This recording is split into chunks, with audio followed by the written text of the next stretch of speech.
अरे विमला, क्या हुआ? तू खा क्यों नहीं रही है? नहीं मालकिन, ये खाना मैंने आप लोगों के लिए बनाया है, आप सब खाओ। आप तो बस मुझे आज थोड़ा जल्दी जाने दो। जल्दी जाना है? क्यों? आती लेट हो और जाना तुम्हें जल्दी होता है। लेकिन वक्त पर खाना बनाना भी अब तो तुम्हारे लिए मुश्किल हो रहा है।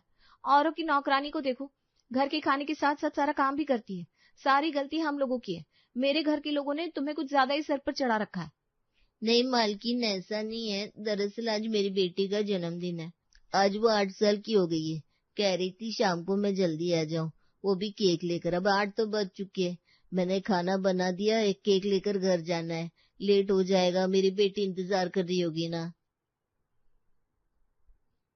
अरे विमला, आज तुम्हारी बेटी का जन्मदिन है और तुमने हमें बताया भी नहीं। अब तो हम तुम्हें खाली हाथ नहीं जाने देंगे। तुम मेरे साथ चलो, मैं तुम्हें तुम्हारी बेटी के लिए शॉपिंग करवा कर आता हूँ।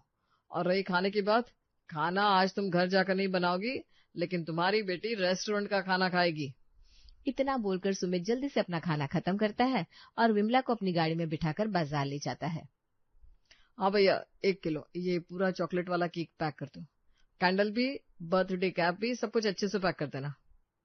मालिक, इतना महंगा केक लेने की क्या जरूरत थी? आधा किलो ले लेते, कोई सस्ता सा। विमला, तुम्हारी बेटी भी तो मेरी बेटी की तरह है। फिर मैं अपने बच्चे और तुम्हारे बच्चे में फर्क कैसे कर सकता हूँ, जब तुम मेरे बच्चे का ख्याल बिल्कुल अपने बच्चों की तरह रखती हो। चलो, अभी तुम्हारी बेटी के लिए और भी शॉपिंग करनी है और मेरी तरफ से उसे स्पेशल गिफ्ट देना है।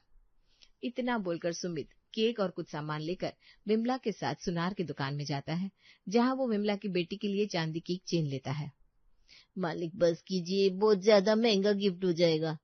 विमला, कुछ महंगा गिफ्ट नहीं है। मेरे बर्थडे पर याद है, तुमने 100 लोगों का खाना अकेले बनाया था, जबकि तुम्हारा काम सिर्फ हम लोगों के लिए खाना बनाना है। और मैंने देखा है राजू के जन्मदिन पर तुम उसके लिए कितने महंगे शूज लेकर आई थी। सुमित विमला की एक नहीं सुनता और उसे काफी सारी शॉपिंग करवाकर खुद घर छोड़ने जाता है, जहाँ पिंकी अपनी माँ को देखकर काफी खुश हो जाती है। पापा देखो, माँ आ गई। माँ, तुम कितने सारे गिफ्ट लेकर आई हो मेरे लिए। अरे मालिक, आप आए हैं, अब बैठिए। अब केक काटने के बाद ही जाना। सुमित के कहने पर विमला अपनी बेटी का केक निकालती है, जिसे देखकर पिंकी काफी खुश होती है और वो केक कट करती है। साथ ही सुमित अपनी तरफ से चांदी की चेन और कुछ कपड़े गिफ्ट करता है, जिसे पाकर पिंकी बहुत खुश होती है। कुछ देर में सुमित पिंकी का बर्थडे सेलिब्रेट करके रात को घर आता है और उसके घर आते ही सपना उससे नाराज होने लगती है। आ गए घर? आ गए? क्या तुम्हारा कोई खुद का भी घर है? अरे, उस विमला को केक दिलवाने के लिए गए थे या उसके घर जाकर बर्थडे सेलिब्रेट करने लगे? नौकर और मालिक के बीच का फर्क आपको पता नहीं है क्या? वो क्या कोई मास्टर शेफ है जो आप लोगों ने उसको इतना सर पर चढ़ा रखा है? ऐसी 10 मेड लाकर रख दूंगी मैं, जो इससे अच्छा खाना बनाकर देंगी। इसके खाने में तो वो स्वाद भी नहीं है जितना आप लोग इसकी तारीफ करते रहते हैं। अरे बस करो सपना, तुम क्यों इतना उसे चिढ़ती हो?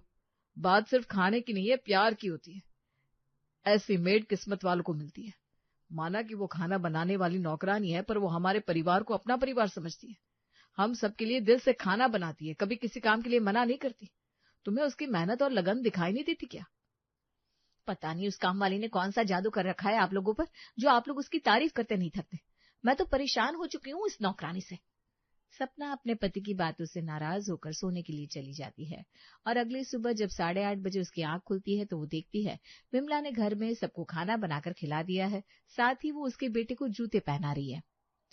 बाबू जल्दी खा लो, मैं आपकी जूती पहना रही है ना। आपकी स्कूल की बस छूट जाएगी। आंटी, आप बहुत अच्छी है। आपको पता है, मुझे आपके हाथ का खाना बहुत पसंद है, और मेरे दोस्तों को भी। पापा, जल्दी स्कूल चलो, मैं तैयार हो गया हूँ। बहू, उठ गई तू? देख, तू सो रही थी तो विमला ने राजू को तैयार कर दिया और अपने हाथों से खाना भी खिला दिया। वो सब तो ठीक है, पर ये 9 बजे आने वाली औरत आज सुबह 7 बजे कैसे आ गई? मालकिन, मैं तो हमेशा 7:30 बजे को ही आती हूँ, पर 1-2 दिन से लेट आ रही थी, सोचा जल्दी आ जाओ। फिर जब मैंने देखा आप सो रही है तो राजू बाबा को मैंने तैयार भी कर दिया। वैसे मालकिन, आपके लिए क्या बनाऊं नाश्ते में? मैंने बड़े मालकिन के लिए प्याज वाले पराठे और सुमित मालिक के लिए पनीर के पराठे बना दिए। अगर आपको कुछ और खाने का है तो मैं वो बना देगी। मेरे लिए जाकर डोसा बना दो। सुबह सुबह इसका मुंह देखकर मेरा दिमाग ही खराब हो जाता है। हे भगवान, कितने सारे काम पड़े, ऊपर से ये सर दर्द ठीक ही नहीं हो रहा। इतना बोलकर सपना अपना सर पकड़कर डाइनिंग टेबल के पास बैठ जाती है।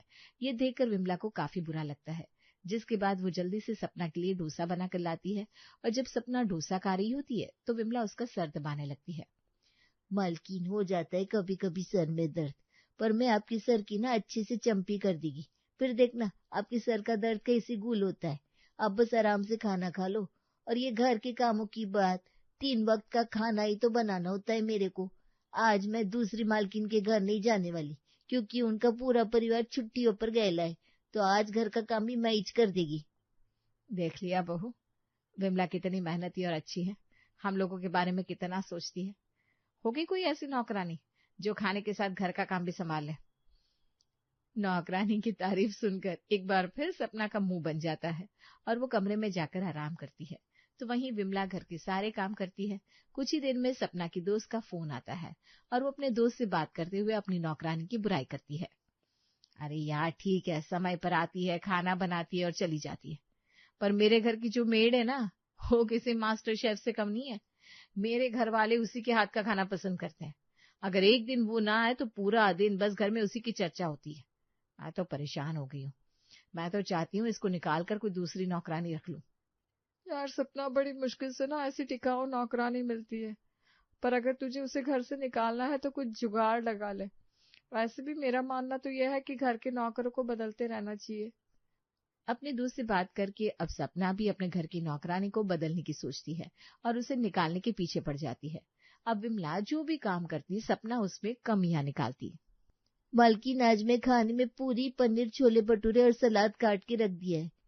मेरी बेटी की तबीयत ठीक नहीं है, मुझे घर थोड़ा जल्दी जाना है। अरे बेटा, तूने हमें पहले क्यों नहीं बताया कि तेरी बेटी की तबीयत ठीक नहीं है? कोई बात नहीं, तू आराम से घर जा और ये कुछ पैसे रख ले, दवाई के काम आएंगे। क्यों पैसे रख ले माँ जी? और आए दिन इसके घर में कोई ना कोई प्रॉब्लम होती रहती है। काम नहीं करना तो साफ साफ बोल दो ना, क्यों बार बार बेटी का बहाना लगाती रहती हो? और तुम्हें तुम्हारी पूरी सैलरी हम समय से पहले दे देते हैं ना, तो फिर माँ जी जो तुम्हें पैसे दे रही है वो तुम कैसे ले सकती हो? और हमें खाना देकर ही तुम जाओगी। 7 बजे खाना बनाकर रख दिया है ना तुमने। जानती हो कि 8 बजे रात को खाना खाते हैं। 1 घंटे में खाना ठंडा नहीं हो जाएगा क्या? मालकिन, मेरी बेटी की तबीयत खराब है और मेरे को अपनी सैलरी से ज्यादा पैसे नहीं चाहिए। बड़ी मालकिन, आप अपने पैसे रख लीजिए, बस मेरे को जाने दीजिए। बाबू, ये क्या बदतमीजी है? कोई बात नहीं विमला, तुम घर जाओ और अगर कल तुम्हारी बेटी की तबीयत ठीक ना हो तो मत आना, और हमें फोन जरूर करना अगर तुम्हें मदद की जरूरत हो तो। विमला की बेटी की तबीयत खराब होने के बाद भी सभी के लिए खाना बनाकर वो वहां से जाती है। अगले दिन विमला काम पर नहीं आ पाई और जब वो नहीं आती तो सपना को काफी अच्छा लगता है और वो अपनी सास के साथ बाजार जाती है, जहाँ रास्ते में उससे पड़ोसन दिखती है। क्या बात है आशा बहन, आज अपनी बहू के साथ खुद बाजार जा रही हो? तुम्हारी नौकरानी कहाँ गई? अरे भाई, उसकी बेटी की तबीयत ठीक नहीं थी, इसलिए वो 2 दिन की छुट्टी पर है। अरे बहन, तुम्हारी नौकरानी के तो ड्रामा खत्म ही नहीं होते। तुम नौकरानी बदल क्यों नहीं लेती? मेरे घर में तो खाना बनाने की अलग, झाड़ू पोछा करने की अलग नौकरानी। अलग नौकरानी रखने से फायदा है। कहो तो मैं लगवा दूं तुम्हारे घर कोई नई नौकरानी। अरे नहीं नहीं शांति बहन, हमें तो हमारी मेड का हाथ का खाना पसंद है, उसके अलावा हमें कहीं का खाना पसंद नहीं। हमें अभी जरूरत नहीं है। कैसे जरूरत नहीं है माँ जी? आपको दिखाई नहीं दे रहा? विमला हमारे कितना सर चढ़ गई है। हम लोगों ने कुछ ज्यादा उसको सर पर चढ़ा लिया है। और ये खाने की बात, तो वो कोई मास्टर शेफ नहीं है और ना ही मास्टर शेफ की तरह खाना बनाती है। अरे कभी दूसरे नौकरानी के हाथ का खाना टेस्ट करो। आने दो इस बार उसे, उसका हिसाब करके निकाल ही दूंगी मैं। सपना की इस बात से आशा को बहुत बुरा लगता है। कुछ ही देर में वो दोनों सास बहू सब्जी लेकर घर आती है और जब इस बारे में सुमित को पता चलता है तो वो सपना को समझाने की कोशिश करता है, पर सपना किसी की नहीं सुनती। और 2 दिन बाद जब विमला खाना बनाने के लिए सुबह सुबह घर आती है और रसोई में जाती है तो सपना रसोई में जाकर उसका हाथ पकड़कर हॉल में ले आती है और उससे कहती है, अब से तुम्हें हमारे घर में खाना बनाने की कोई जरूरत नहीं है। मैंने नई नौकरानी रख ली है, वो बस आती होगी। मैंने तुम्हारा हिसाब कर दिया है, अपने पैसे लो और जाओ यहाँ से। मालकिन, मेरे से कोई गलती हो गई क्या? खाना खराब बनता है क्या? अरे तुम अपना काम ढंग से करती कहाँ हो? हमारी फैमिली के साथ तो ऐसे रहती हो जैसे कि इस परिवार का हिस्सा हो। सारी गलती मेरे घर वालों की है, जो वो तुम्हें नौकरानी नहीं घर का सदस्य समझते हैं। अब जाओ यहाँ से और आइंदा अपनी शक्ल मत दिखाना। सपना अपने घर वालों के सामने विमला की इंसल्ट करती है और बीच में किसी को बोलने का मौका भी नहीं देती। ये देखकर विमला को काफी बुरा लगता है। वो रोते हुए वहां से चली जाती है। कुछ देर में उनके घर नई नौकरानी आती है जो रसोई में जाकर खाना बनाती है, और जब सभी घर वाले खाने की फरमाइश करते हैं तो रसोई से बाहर निकलकर सभी से अक्कड़ में कहती है, अगर भाई तुम्हारे घर में गिनती के 5 लोग और खाना 5 तरह का। मेरे को क्या अपनी पिछली बारी नौकरानी की तरह मास्टर शेफ समझा है? मैं छोटी मोटी नौकरानी है, सिर्फ 3 तरह का खाना बनाएगी। खाना है तो खाओ, नहीं खाना तो जाओ। मैं अपना काम करके जाएगी और भी घर में जाकर मेरे को खाना बनाने का काम करने का है। अच्छा ठीक है कुमकुम, वैसे हमने 3 टाइम 3 तरह के खाने की बात तो की थी ना, वही बना दो। देखो मेरे बेटे को स्कूल के लिए लेट हो रहा है तो जरा लंच भी पैक कर देना। मेम साहब, मैं नौकरानी है, गुलाम नहीं है। अपने बेटे का लंच पैक खुद करो। मेरा काम यहाँ 3 वक्त का खाना बनाने का है, मैं वही करेगी। इससे ज्यादा काम मुझसे नहीं हो पाएगा। देख ले बहू, तेरी नई नौकरानी के नखरे। पहला ही दिन है और इसकी नौटंकी देख ले। इससे तो लाख गुना अच्छी थी मेरी विमला, जो बिना कुछ बोले घर के सारे काम कर देती थी, तेरा और तेरे बच्चे का ख्याल भी रखती थी। आशा अपनी बहू को उसकी गलती का एहसास कराती है, पर सपना को कोई फर्क नहीं पड़ता। कुछ ही देर में जब सब खाने के लिए बैठते हैं तो राजू खाना देखकर मुंह बनाता है। ये क्या बना है? ना मेरा चॉकलेट शेक है, ना सैंडविच, ना मेरा आलू का पराठा। मैं क्या सुबह सुबह सब्जी रोटी खाऊं? और दाल है तो दाल के साथ चावल भी नहीं है, तो क्या दाल पियो दूध के बदले? राजू, ये खाना पौष्टिक होता है, ऐसे नखरे नहीं करते। जो मिला है चुपचाप से खा लो। नहीं, मैं ये नहीं खाऊंगा। मुझे विमला आंटी के हाथ का खाना ही पसंद है। उनको मेरी पसंद नापसंद के बारे में कितना पता है। वैसे सपना राजू सही कह रहा है, खाने में बिल्कुल भी स्वाद नहीं है। मुझसे तो खाया ही नहीं जा रहा। मैं तो बाहर ही कुछ खा लूंगा। चलो राजू बेटा, स्कूल के लिए लेट हो रहा है, मैं तुम्हें पैसे दे दूंगा, तुम भी आज बाहर से कुछ खा लेना। और बहू, अगर तुझे अपनी इस नई नौकरानी के हाथ का खाना खाना है ना तो तू खा, पर हम तो नहीं खा पाएंगे। घर में किसी को भी कुमकुम के हाथ का खाना पसंद नहीं आता, यहाँ तक कि सपना को भी नहीं, जिस वजह से वो सारा खाना फेंक देती है और रात में खुद खाना बनाती है। पर रात में भी किसी को सपना के हाथ का खाना कुछ खास पसंद नहीं आता। बहू, तूने सब्जी में कितनी मिर्च डाल दी है, लगता है तू खाना बनाना भूल गई है। मम्मा, तुमने कैसे पराठे बनाए? आलू एक तरफ, आटा एक तरफ, इस पे बटर भी नहीं लगा। बस बहुत हो गया, मैं बहुत अच्छे से जानती हूँ आप सब खाने में इतनी कमियां क्यों निकाल रहे हैं। अगर आप लोगों को ये लगता है कि आप लोगों की इस हरकत से मैं उस विमला को वापस बुला लूंगी तो ऐसा कभी नहीं होगा। अब से आप लोगों को मेरे हाथ का खाना ही खाना होगा। आई बात समझ में? सपना सभी को डांट लगाती है, जिसके बाद सब चुपचाप खाना खाकर सोने के लिए चले जाते हैं। अब इसी तरह रोज सपना जल्दबाजी में काम करती, जिस वजह से कभी उसका पराठा जल जाता, कभी वो राजू को तैयार नहीं कर पाती। मम्मा, मेरे सॉक्स कहाँ है? और मुझे जूते बांधने नहीं आते। विमला आंटी मेरे जूते बांधती थी। जल्दी से बाहर आओ, भूख लगी है, कुछ खाने को दो। हे भगवान, मैं अकेली क्या क्या करूं। इन लोगों ने तो मेरे नाक में दम करके रखा है। अरे ला रही हूँ तुम्हारा पराठा, 2 मिनट सब्र रखो। सपना जल्दी से एक प्लेट में पराठा लेकर बाहर जाती है और अपने बेटे को मोड़कर खाने के लिए देती है और अपने हाथों से उसे सॉक्स और शूज पहनाने लगती है। पर तभी सुमित भी अपनी फाइल के लिए आवाज देता है। यार सपना, तुम करती क्या हो? जब से विमला गई है इस घर का तो सब कुछ गड़बड़ हो रहा है।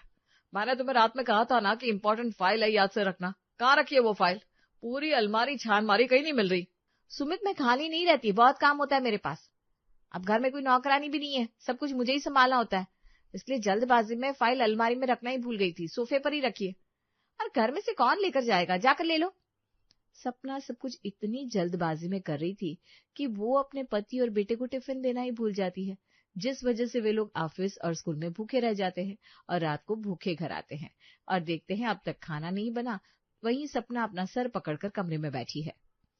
यार सपना, तुमने लंच भी नहीं दिया था, भूख लग रही है।